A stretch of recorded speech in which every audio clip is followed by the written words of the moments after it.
Sem palavras.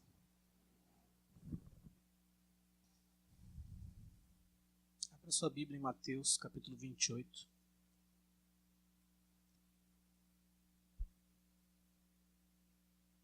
Do 16 em diante. Mateus 28, do 16 em diante.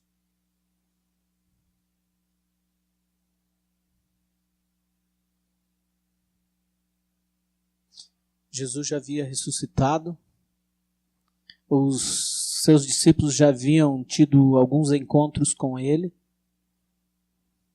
e ele se encontra para dizer isso aqui para eles. Os 11 discípulos foram para a Galileia, para o monte que Jesus lhe indicara. Quando o viram, o adoraram, mas alguns duvidaram. Então Jesus, aproximando dele, lhes disse: Foi-me dada toda a autoridade no céu e na terra. Portanto vão, façam discípulos de todas as nações, batizando-os em nome do Pai, do Filho e do Espírito Santo, ensinando-os a obedecer tudo o que eu os ordenei a vocês. E eu estarei sempre com vocês até o fim dos tempos.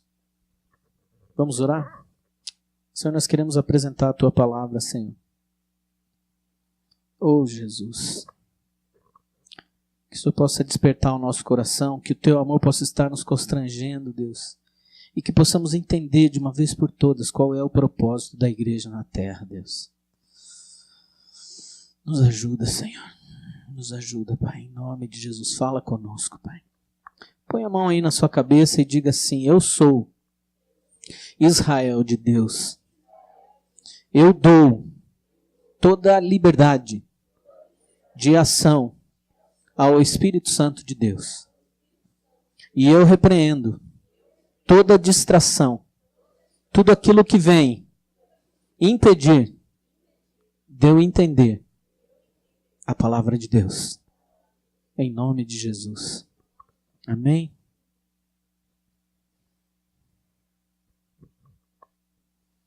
Senhor.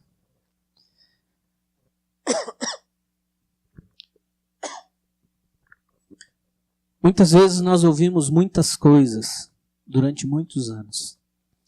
Eu tenho alguns anos de evangelho.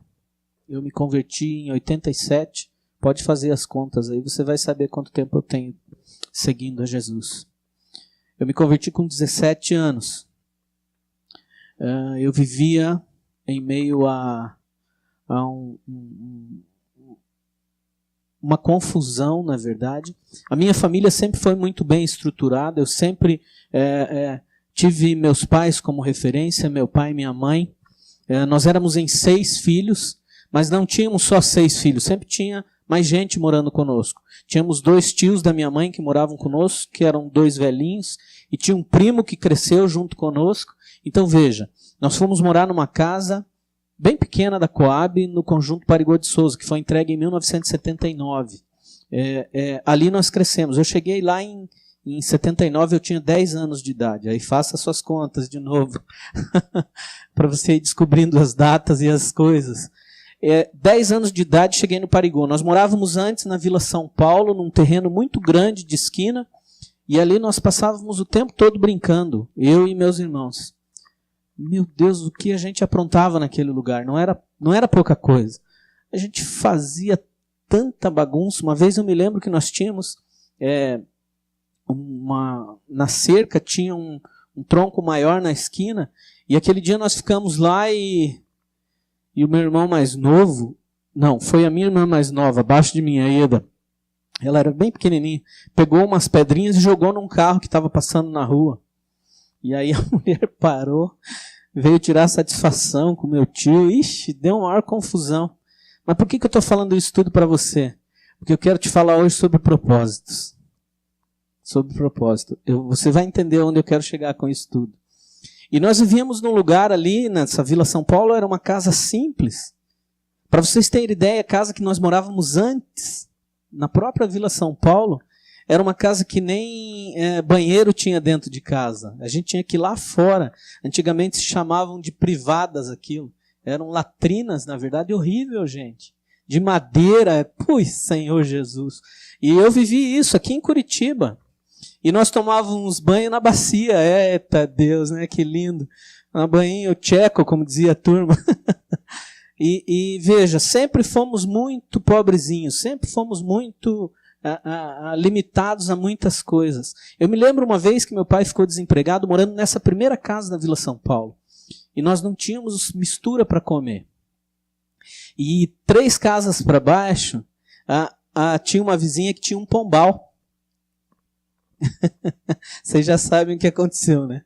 Aí nós fizemos assim colocamos, meu pai, eu era muito pequeno, quer dizer, ainda sou, mas ainda era menor, né? Tinha pouca idade, na verdade, e ele pôs assim algumas comidas em cima do telhado e fez uma armadilha. Gente, aquele dia a mistura foram 2 pombas. 2 pombas.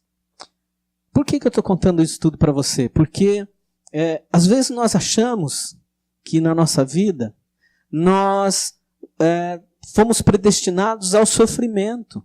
Nós fomos destinados a viver uma vida com restrição, com limitação, sem as coisas.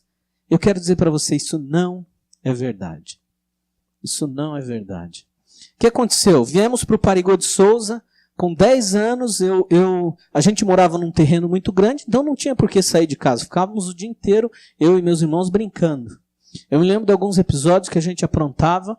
Minha mãe era ninja. Meu Deus, que mulher que tinha uma mira laser, acho que no zoinho dela. E às vezes a gente aprontava e corria pelo terreno. Comigo ela fez, com o Zé, com o meu irmão ela fez, e com o meu primo ela fez, a mesma coisa. Ela pegava um cabo de vassoura e jogava. Aquele cabo de vassoura fazia assim, ó, bem no meio das pernas, assim. Tomava uns pacotes. Gente, eu apanhava. Mas eu apanhava. Como eu apanhei da minha mãe. Quando eu vim morar no Parigô, daí o terreno era muito pequeno, eu ia para a rua. Passava o dia inteiro na rua. O dia inteiro, gente, na rua. Ia para lugares longe, ia, andar no campo para nadar, caçar codorna. Aquele bairro do Sítio Cercado era só grama, o bairro novo. E onde é o Chapinhal hoje eram umas chácaras enormes, gente. E ali eu me criei. E a gente pode achar que aquilo ali vai ser a nossa caminhada. Aquilo ali vai ser o nosso destino. Mas Deus não age assim. Deus não age assim. Deus não limitou para nós as coisas. Nunca. O pastor Odilon esteve na Índia há 2 anos atrás. E ele falou de uma situação que ele viu lá na Índia. Gente, a Índia tem não sei quantos milhões de deuses que eles servem. Ou seja, eles nem sabem quem são os deuses dele. Por exemplo, o povo passa fome e as vacas estão andando no meio da rua. Por quê? Porque a vaca também é um deus. Costela dela é bom demais, né? Então veja. Mas assim, na Índia acontece o seguinte. Existe a sociedade dividida por castas. Quem nasceu numa casta não muda. Que desgraça seria. Eu estaria até hoje vivendo naquela casta em que eu nasci. Mas volto a dizer, Deus não nos destinou a isso. Vocês já vão entender onde eu quero chegar com isso tudo. Jesus encontrou-se comigo quando eu tinha 17 anos. Vivi num lugar onde havia droga, onde havia violência, onde havia um monte de coisa que não prestava. Mas Deus sempre me livrou da morte. Encontrei a morte algumas vezes diante de mim. Algumas vezes.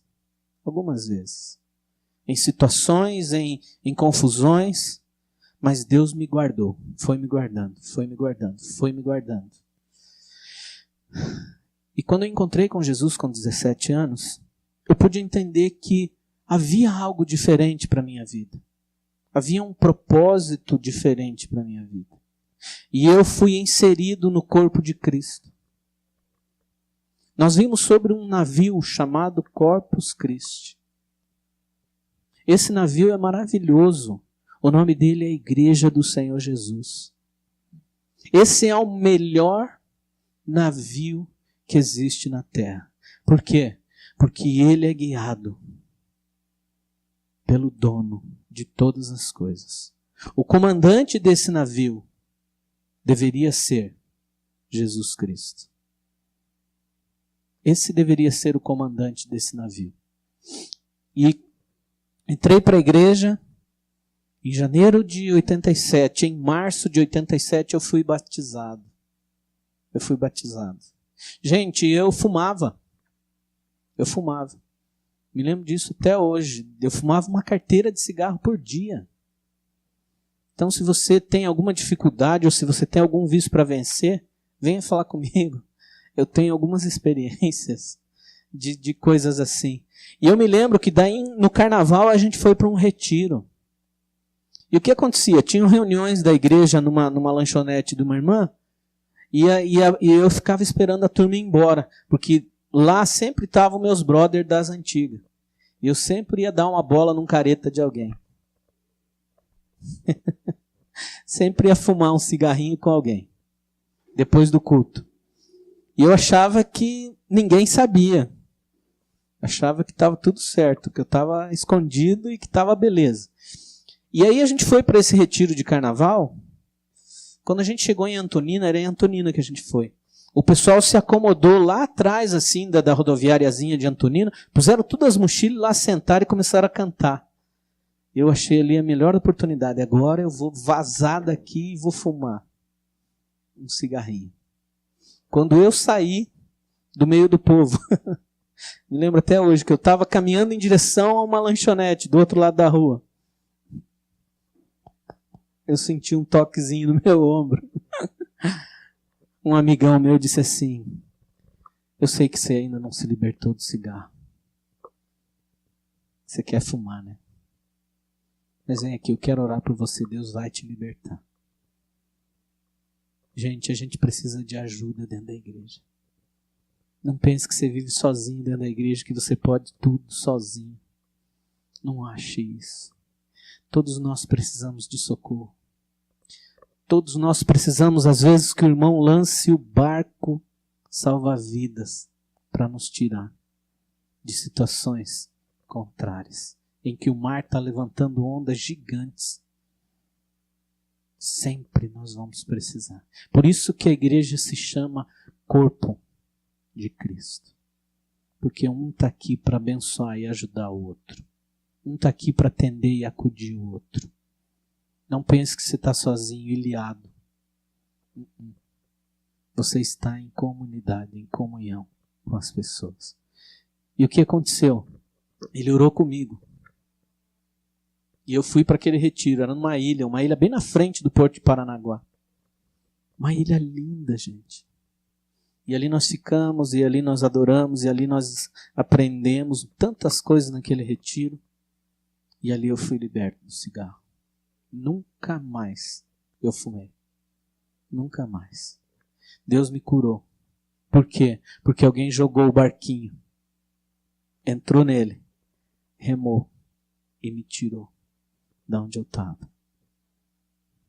Nós não vivemos sozinhos nessa vida. O discipulado faz isso. O discipulado que está dentro da visão da nossa igreja é isso. É você ser atendido. É você ser socorrido. É você ser cuidado. Mas o que nós estamos falando hoje? Nós estamos falando sobre propósito da igreja. O propósito da igreja é um só, gente. Não existe outro propósito. É propagar o amor de Deus para as pessoas. Espalhar o amor de Deus para todos. Nós todos necessitamos desse amor. Nós todos precisamos do amor de Deus. A primeira coisa que acontece quando a gente é ganho para Jesus é uma paixão gigante por Ele. Que todos chamam de primeiro amor. Não é verdade? E no primeiro amor até negócio é engraçado, né? A pessoa só fala de Deus. Só fala de Deus, só fala de Deus, só fala de Deus. Deus, Deus, Deus, Deus, Deus. Aí as outras pessoas dizem assim: meu Deus, não estou aguentando fulano. O camarada só fala de Deus. Por quê? Porque ele está apaixonado por Jesus. E ele quer espalhar aquele amor para quantas pessoas mais forem preciso. Quantas pessoas mais conseguirem ouvir, ele quer falar. Só que ainda ele não tem tanta sabedoria para falar. Então ele fala pelos cotovelos. E fala, e fala, e fala, e fala. E até é engraçado. Algumas vezes a gente vai falar do amor de Deus para uma pessoa que você nunca imaginou que ele fosse cristão, e ele diz assim, não, eu também sou.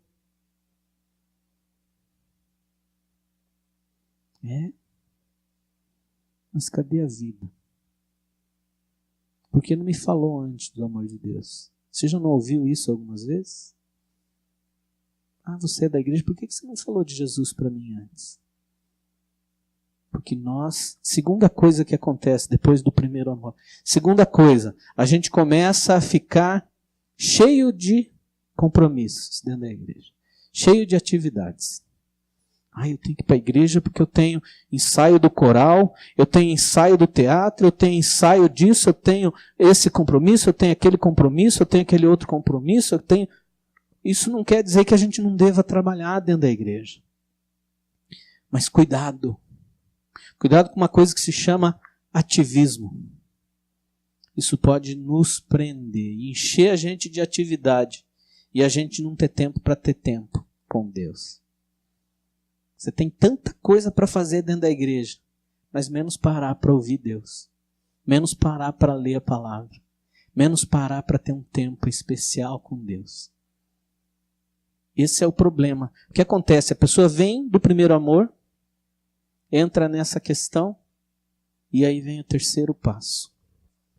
Começam a aparecer as dificuldades. Começam a aparecer as dificuldades. Terceira coisa que acontece. Eu começo a ver que o meu pastor não é tão bonzinho assim, que o meu líder também tem um monte de defeito, que fulano e beltrano e ciclano, você começa a tirar os olhos de Deus e começa a fazer o quê? Olhar para o teu irmão. E aqui começam os problemas. Hoje em dia, gente, as estatísticas dizem que o número de desigrejados é gigantesco. Gigantesco. Você já ouviu falar nisso, de desigrejados? Pessoas que já foram de igreja e hoje não são de mais nada. Difícil, né? Por quê? Porque tirou os olhos de Deus e começou a olhar para o irmão. Primeiro, se encheu de atividade, virou um religioso, e daí a religiosidade não cobre o vazio de Deus, não preenche a necessidade que nós temos do amor de Deus, e daí ele mudou o olhar dele, começou a olhar para os outros, e daí o que aconteceu? Veio a decepção. Se decepcionou. E foi embora. Mas por que eu mostrei o vídeo e por que eu li o texto de Mateus? Porque eu quero chamar a atenção de vocês para um propósito da igreja. O maior propósito da igreja é salvação. É salvação.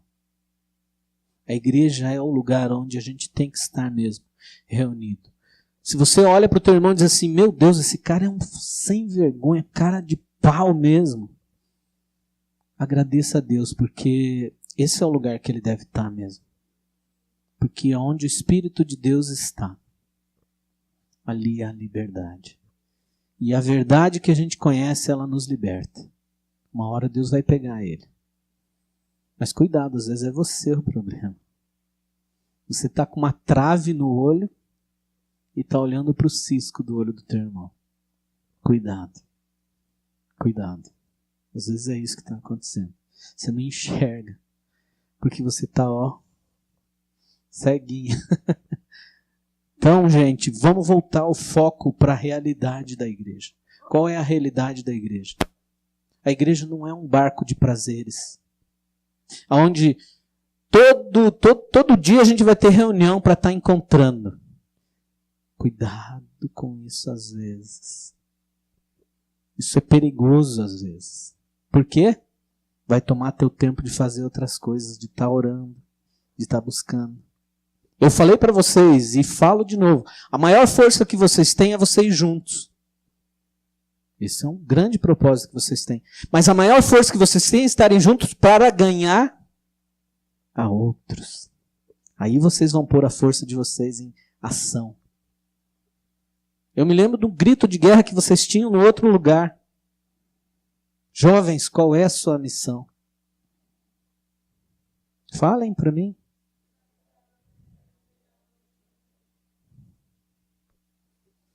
Jovem, qual é a sua missão? Me respondam. Credo, mas vocês não comeram feijão. Eu acho que o churrasco ontem foi fraco. Eu vou falar de novo e eu quero ver vocês falando. Jovem, qual é a sua missão?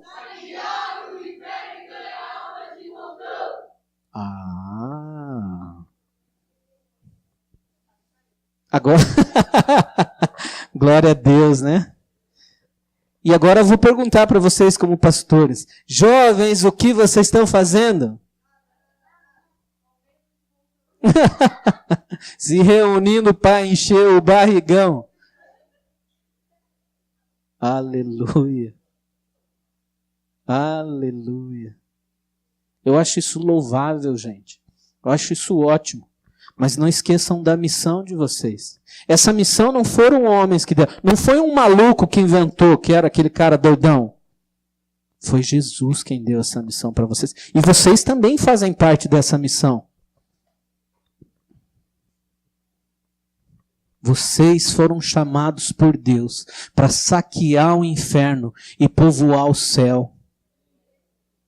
E por que a gente não faz isso? Porque está muito bom ficar entre nós mesmos. Ah, a galera é massa.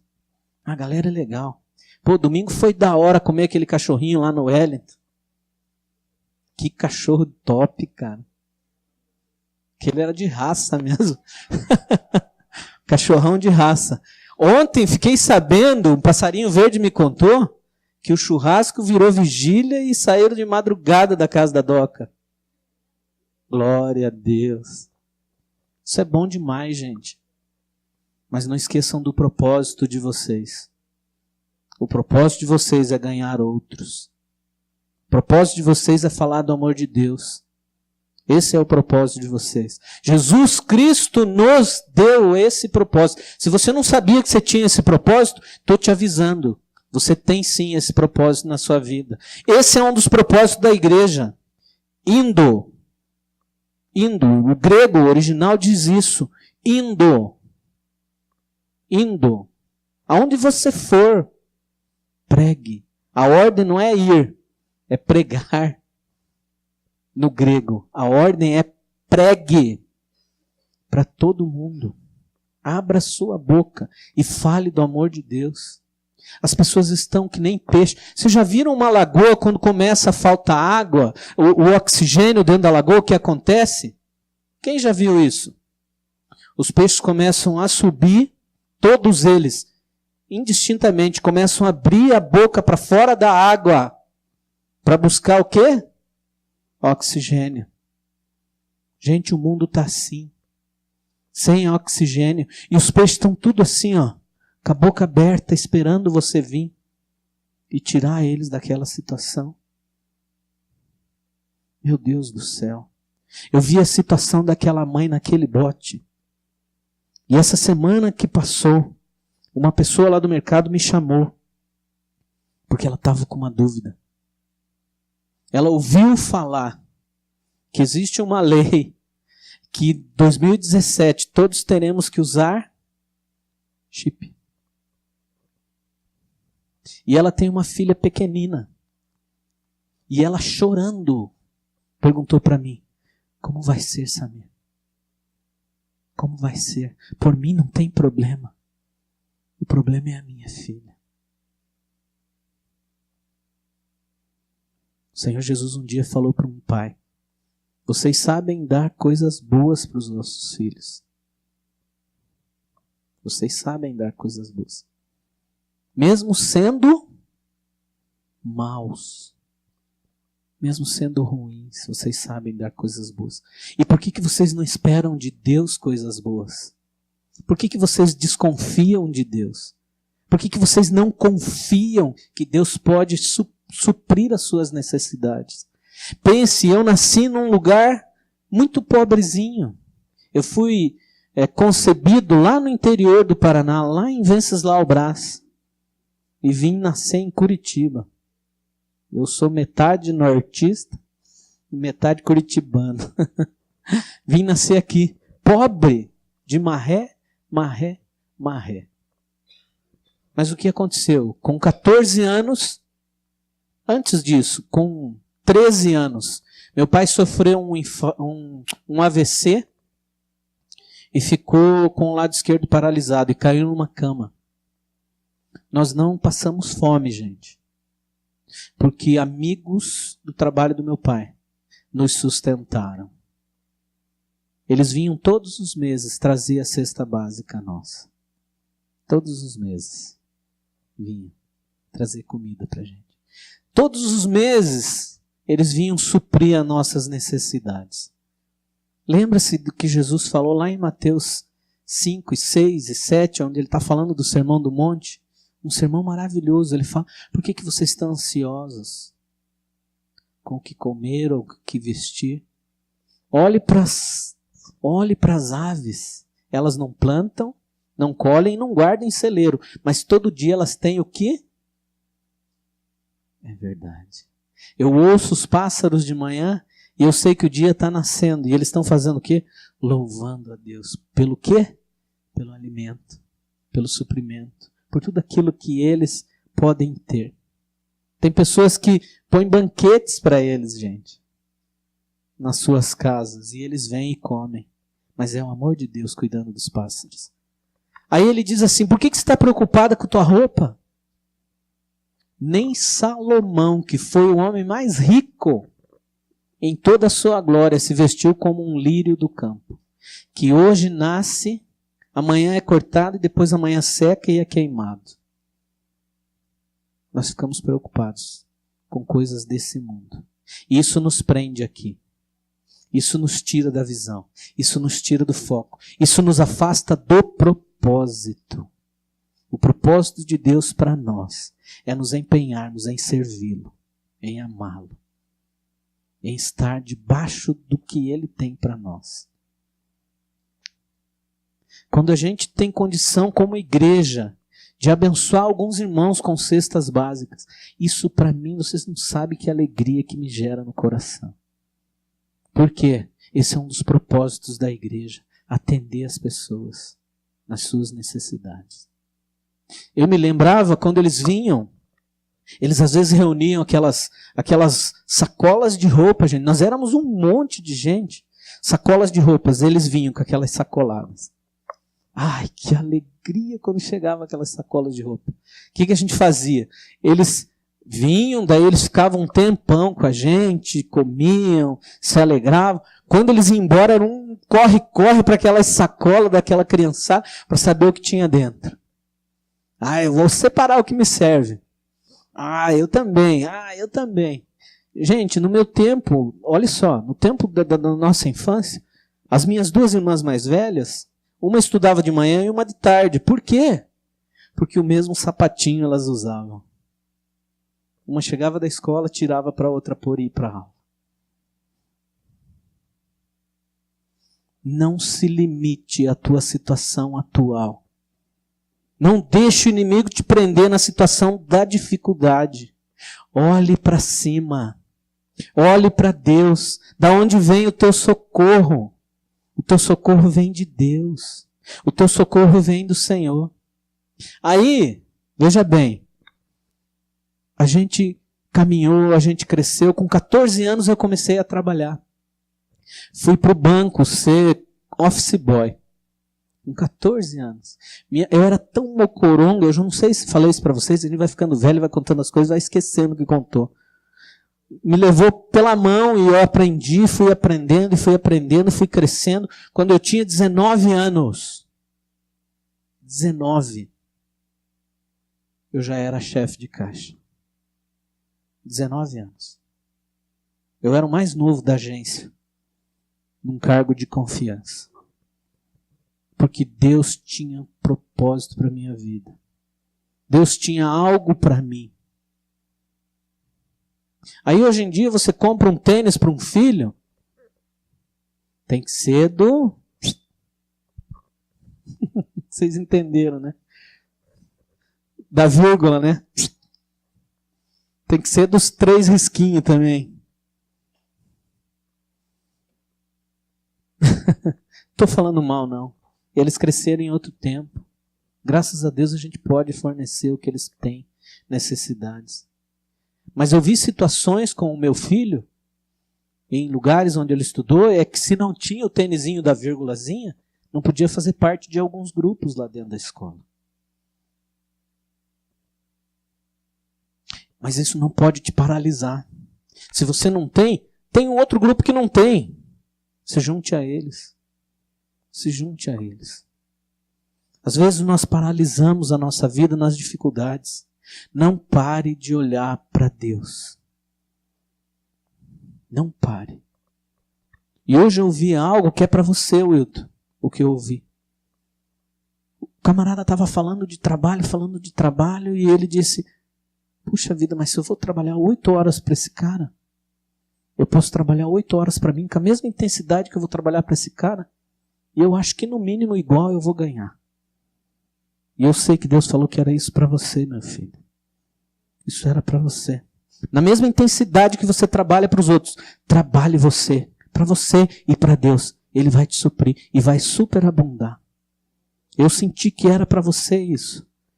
Porque às vezes a gente fica paralisado com medo. O medo nos tira do propósito. O medo de ser arrojado, o medo de se lançar no propósito de Deus, nos paralisa. Não deixe o medo te paralisar, querido. Não deixe. Veja, algumas daquelas pessoas que estavam no barco, eu tenho certeza que não desceram por quê? Estavam com medo. Estavam com medo. Cuidado com o medo, querido. O medo te afasta de Deus. Mas a palavra de Deus vem para responder isso para nós. O verdadeiro amor lança fora todo medo. Todo medo. Se você receber de Deus o verdadeiro amor, você vai ser lançado, esse medo vai ser lançado fora de você. Essa paralisia vai sair da sua vida e você vai caminhar novamente. Gente, hoje eu falo com alegria. Com alegria. Deus nos deu destaque nessa terra. Deus nos deu posição nessa terra. Isso não quer dizer que eu quero pregar prosperidade. Não, não, não. Primeiro Deus muda o caráter da gente. Ele olha a gente por dentro, Ele vira a gente do avesso. Quem já chupou laranja assim, virando ela do avesso? Não é bom? Faz uma tampinha lá e vira a bichinha do lado do avesso, né? Fica tudo os bagacinhos para fora. É assim que Deus faz comigo. É assim que Deus quer fazer com você. Deixa Ele virar você do avesso. Deixa Ele olhar você por dentro, de verdade. Escancare teu coração. Tire para fora tudo que está nojento ainda aí dentro. Sabe? Aquelas coisas ruins que existem dentro da gente. Deixa Deus virar a nossa laranja ao contrário. Ele quer saborear a gente de dentro para fora. Ah, Jesus. Não tem coisa melhor do que tirando cada goma e chupando. É bom demais. É assim que Deus quer fazer comigo, com você. Ele quer saborear a nossa vida. A nossa vida tem que ter um sabor. Tem que ser agradável. Quando João Batista foi batizar Jesus, o céu se abriu. E o que Deus falou? Este é meu filho amado, em quem eu tenho muito prazer. Deixa Deus abrir o céu diante de você e dizer assim: você é meu filho amado, em quem eu tenho prazer. Se agrade de fazer a vontade de Deus. E a vontade de Deus está aqui em Mateus 28. Fale para as pessoas o que elas precisam do amor de Deus. Não sonegue amor para ninguém, por favor. Por favor. Eu ouvi muitas vezes pregações dizendo o seguinte: pregue o tempo todo e se for preciso, fale. Gente, isso é uma falácia. Isso é uma meia-verdade. Não existe pregação sem palavra, sem falar. Não existe. Porque a fé vem pelo e ouvir. Não tem como eu pregar se eu não falar. Fala. Abre a tua boca que eu vou encher. É isso que o Senhor fala. Quantas vezes a gente, às vezes, está destruído. E a pessoa vem pedir conselho para a gente. Numa área que você ainda nem venceu. E a pessoa vem abrir o coração dela para você. Pedindo oração. E você tem que aconselhar. Aí o que acontece, seu hipócrita? Igual eu. Pregue para você. Falando para a pessoa. Porque você sabe da verdade. Diga para eles a verdade. Sabe o que vai acontecer? Deus vai converter você. Deus vai fazer com que haja mudança no teu coração. Quem já fez isso? Quem já aconteceu isso? Da pessoa vir pedir conselho. E você diz assim: misericórdia, Senhor, o que eu tenho para falar? Mas Deus não leva isso em consideração. Por quê? Nenhuma palavra dele é perdida. Ela vai ser cumprida o propósito a que foi destinado. Então fale, querido. Use a sua boca para ser bênção na vida dos outros. E eu queria terminar hoje desafiando vocês. Isaías, no capítulo 6, teve encontro com Deus.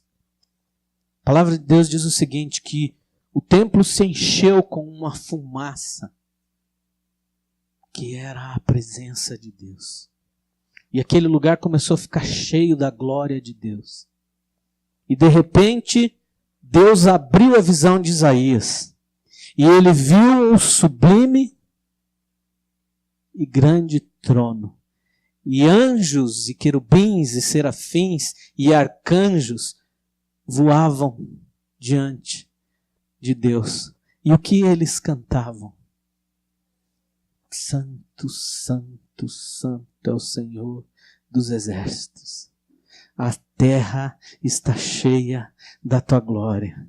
Santo, santo, santo é o Senhor dos exércitos. A terra está cheia da sua glória.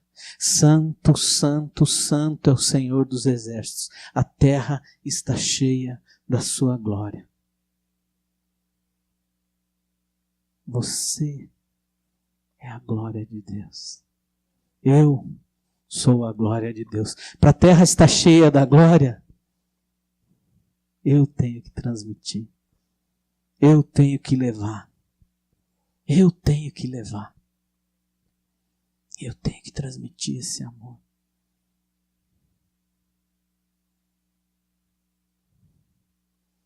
Entenda de uma vez por todas que você precisa, sim, por completo, se lançar no amor de Deus. Sem restrição. Sem restrição. Eu queria que o Wilton viesse. Nós vamos cantar. Que Deus colocar no coração dele. E eu queria que você pensasse nisso. Se um barco estiver perecendo do teu lado, com pessoas morrendo afogadas, qual é a tua atitude? A daquele pastor que disse o seguinte: que se danem. Não vou sujar a minha roupinha bonitinha, minha camisa cor-de-rosa hoje, para pegar ninguém sujo, para salvar ninguém. Ou você vai ser como um soldado, ou o marinheiro Jack, que entrou no vale da decisão. Gente, nós hoje estamos entrando no vale da decisão. Hoje nós tomamos uma decisão. Nós estamos vivendo os últimos tempos. Nós somos as últimas gerações que estão passando por aqui. Jesus está voltando. Os sinais estão anunciando isso. Todas as coisas estão indicando para isso, para a volta do nosso Senhor Jesus. Nós estamos às portas de coisas horríveis começarem a acontecer sobre a terra. A justiça de Deus vindo sobre nações, inclusive sobre o Brasil. Gente, e se a gente for orar pedindo para Deus revogar, não é mais possível. Não é mais possível. Não é mais possível. Porque Deus já determinou juízo. Gente, escuta o que eu estou dizendo para vocês. Sepulturas estão abertas. Muita gente. Escutem isso. Muita gente. Muita gente vai ser recolhida. Muita gente. Portanto, não há tempo a perder. Fale do amor de Deus. Fale do amor de Deus para todos. Anuncie Jesus para todos. E ore. Ore pelos teus. Ore pelos teus. Chore diante de Deus pedindo misericórdia para Deus salvar os teus. Eu não admito perder nenhum dos meus. Não admito. Ore mesmo. Vocês têm pais, às vezes, que estão fora da igreja. Mãe, irmãos, primos, tios, avós. Ore por eles. Tire um tempo e vá lá visitar eles. Peça para Deus te dar estratégia para você chegar e falar do amor de Deus numa reunião de família. Seja ousado, seja intrépido, fale do amor de Deus, anuncie a salvação, mas com amor. Não traga justiça diante deles, traga o amor. A justiça é de Deus. Ele é quem faz justiça. Mostre o amor para essas pessoas. Pregue o amor, anuncie a salvação. É tempo de salvação. É tempo de cura. É tempo de libertação.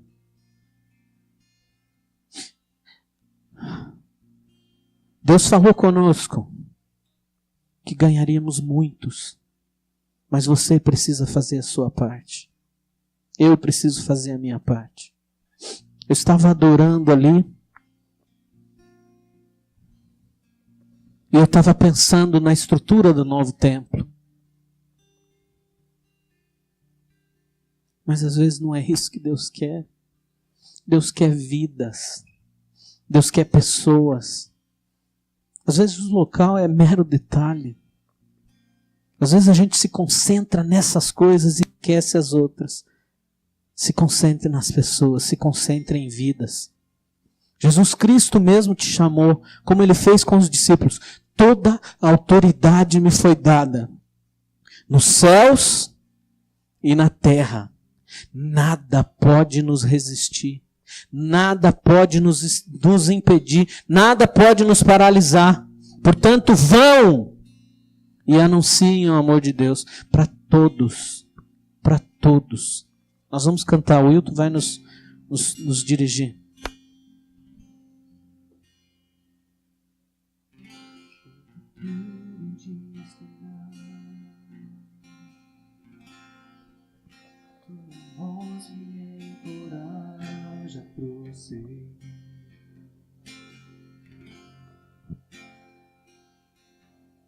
Quando tudo diz que não, ou parece que o mar não vai se abrir, sei que não estou só, e o que dizes sobre mim não pode se frustrar. Venha em meu favor e cumpra em mim meu querer. Deus do impossível não desistiu de mim. Sua destra me sustenta e me faz prevalecer. Deus do impossível, não desistiu de mim. Sua destra me sustenta, me faz prevalecer. Deus do impossível. Às vezes as situações na nossa vida se apresentam como sendo impossíveis. Às vezes nós achamos que aquela situação que nós estamos vivendo é insolúvel, não tem solução. Mas Deus pode. O que é impossível para o homem é possível para Deus. E a salvação é uma coisa que é impossível o homem alcançar sozinho. Mas para Deus é possível. Porque Deus amou o mundo de tal maneira que deu o seu Filho único, para que todo aquele que nele crê não pereça, mas tenha vida eterna. Eu queria que você colocasse de pé.